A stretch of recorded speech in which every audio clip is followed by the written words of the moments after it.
After I initially opened up Watermark Communications, I told everybody I knew that I was opening up shop, and I sent out a postcard mailing, I sent out an email, and one of the people I happened to give a postcard to was my yoga instructor, but she's also a painter.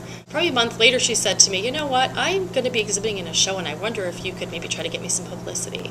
And so she was my first sale, and in fact she's still a client today.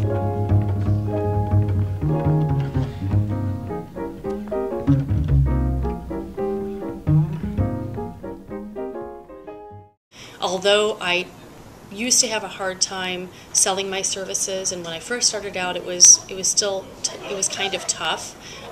Over time, it was something I actually came to sort of enjoy.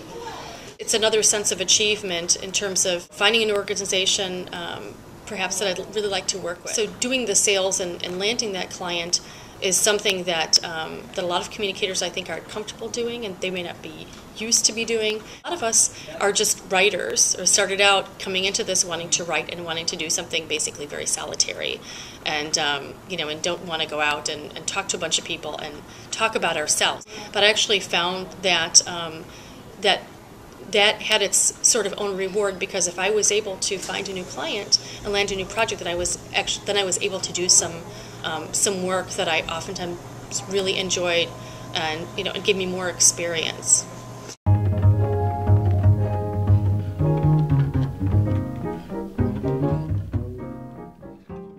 That formula was 60% doing the work in billable hours, 30% doing marketing business development, and 10% doing administrative. So I kind of shot for that. To start out with, I had to spend a lot of time doing business development. Obviously, I didn't have a lot of work to start out with because I did not have a full book of freelance work.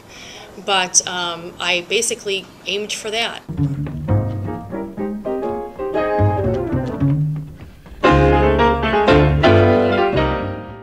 My interest in their organizations is rewarded because they know I'm taking the time to understand them and their goals and their businesses, and so we'll keep working together over time. I think if I didn't have that personal touch with people, if I weren't meeting with them, if I weren't sending them emails with articles I think would be of interest to them, I don't think that would be the case. In fact, when I was talking with a potential client a couple of years ago about a project, one of his requirements was we want somebody who's going to be available.